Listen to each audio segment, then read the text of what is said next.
Welcome back to our series on using your Sophos XG. My name is John, and I'm a support technician with Management Concepts. Today we'll be talking about web filtering. Many of you may know what that is, but humor me as I explain for any of those watching that may not know what it is. Web filtering is where your firewall reads the traffic that is going in and out of your network, primarily the requests out to the internet from inside your network. If you're wondering what I mean by that, it is what happens when someone types in facebook.com into their browser's address bar. Your web browser sends the request to your firewall to pass it along to the web and retrieve the website associated with that address. What the filter does is it sees the request and based on the filtering policy in place will allow you to visit the site, deny you from going to the site, or warns you that you shouldn't be on that site, but still allows you to. So today, we're going to go over some of the process on how to look at your firewall's web filtering policies and how you can create your own and the implementation of it. First, log into your Sophos device. If you're unsure what the address is for your Sophos, please consult your setup book, or if not, then you can always contact us and we'll gladly provide you with the information needed to get you there. Once logged in, you'll head to the left-hand side of the browser, and from the menu, select Web. This will bring you to your Web Policies page. Here you'll see a couple of columns: Name, Description, In Use, and Manage. You will also notice that there are some pre-made ones already listed, which under the Description column, you'll be able to read what they do. It's advised when you create your own policy that you do the same, so when you come back, you'll have an idea of what it does without needing to click on it. Now, when you first arrived at the policies page, the default policy was most likely already expanded. In it, you'll see the kind of things that it blocks, such as adult content, risky downloads, and unproductive browsing. Let's just move past this first page, as it'll be easier to understand what you are seeing after we create your first web policy. So make sure to scroll up to the top, or click the minus symbol next to the default policy to shrink it down and click Add Policy. When the window comes up, we're going to give this new policy a name. For this demo, I'm going to just call it Demo Filter. And for a description, I'm just going to type in, this filter is for a demo. Notice that there is a default action already listed, and it's set to allow. This just means that as a default, this will allow all traffic to flow through. We're going to fix that right now by clicking Add Rule. When you do this, a new line is added reflecting that anybody going through this filter will have all of its web traffic blocked. Well, we don't want that. We want to be a little more specific. So I'm going to hover my mouse over the all web traffic, and you'll notice that when I do, a drop-down arrow shows up just right of it. Clicking that brings up the list of all the activities covered by this line of the filter. In this case, we want to click the minus symbol, which removes the all web traffic, and then click Add New Item. From there, you'll have a list of options you'll be able to scroll through. There are plenty of options, and you'll notice that they have a red USR-A symbol associated to them. This represents user activities. These are different kinds of activities, or categories that have been put together as a group to cover multiple things. If you're curious of what one of these covers, you can click the Edit button, which looks like a pencil. Let's do that for criminal activity.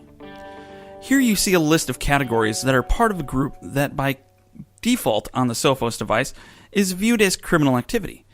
You can edit these groups as well as click the minus circle on the right-hand side, but let's refrain from doing that as it's good to keep these default groups as is.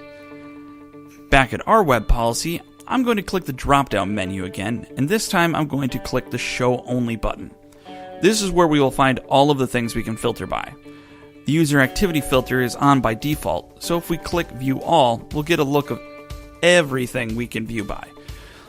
Also note there is a search bar just above the Create New and Show Only buttons, great for hunting down a specific activity. With the Show All selected, you'll be able to scroll down and see all the different activity types. But let's create our own for now, so I'm going to click Create New. If you need to, you may need to remove the all web traffic again. When the new window comes up, give this new grouping a name. I'm going to call mine Demo Activity. And for categories, I'm going to select social networking and video hosting. These are the category sites like Facebook and YouTube are listed under.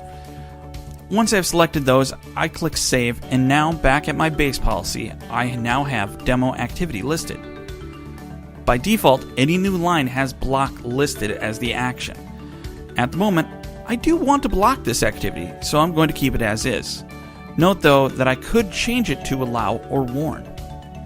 With the policy as it is right now, I will block anyone going to a social networking or video hosting site.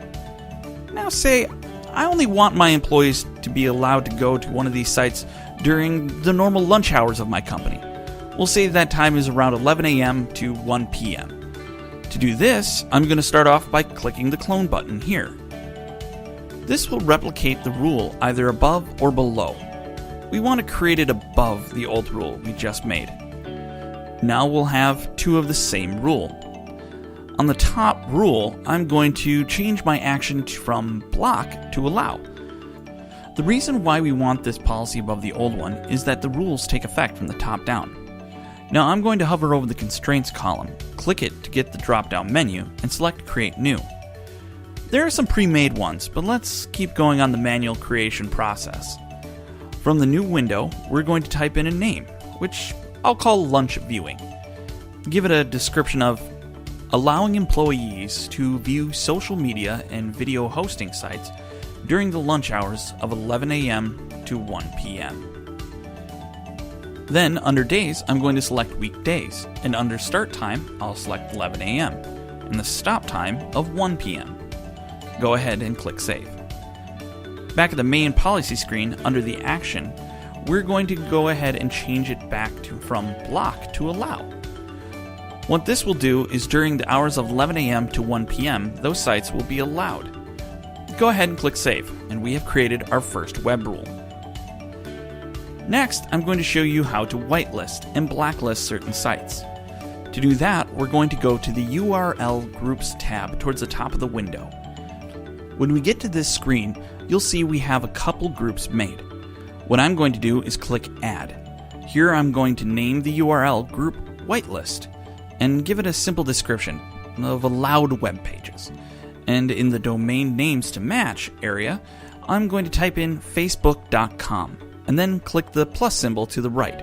I'm going to repeat this for youtube.com as well. After that, click Save.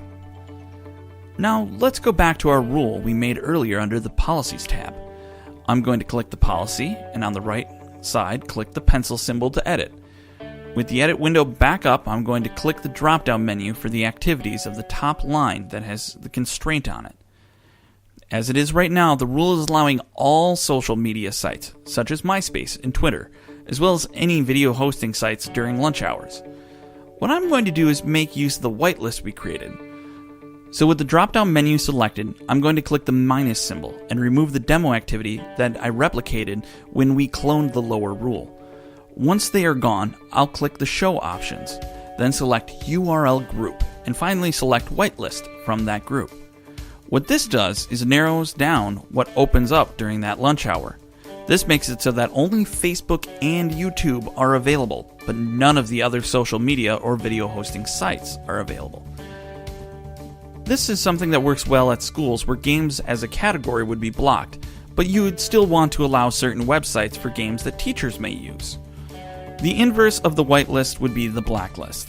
This functions the same way, but instead you'd just create a rule that blocks those specific sites, which would allow other sites under the same category to still be allowed. We could do the same thing that we already had done, and instead of a whitelist allowing Facebook and YouTube, we would make a blacklist for Facebook and YouTube, which, when we apply it to a policy, we could block specifically Facebook and YouTube, but allow all the other social media and video hosting websites. Finally, we want to apply the rule. To do this, we will go back to the left-hand menu and select Firewall. Please be careful in this menu. The brains of your firewall are in this section, but it is necessary for applying your web filtering policy. Select your LAN and WAN traffic rule. It's most likely at the very bottom of this section. Again, make sure you are picking the right one. At any point during this process, if you aren't sure, please contact us and we'll help you through this final step. But I'm going to continue on for those who may know where they are going. With your LAN to WAN rule selected, click on it and then click the Edit button. Scroll to the bottom of the page, and there amongst the advanced settings, you'll find Web Policy. Select the drop-down menu, and you can select the policy we just created. Click Save, and you're all done.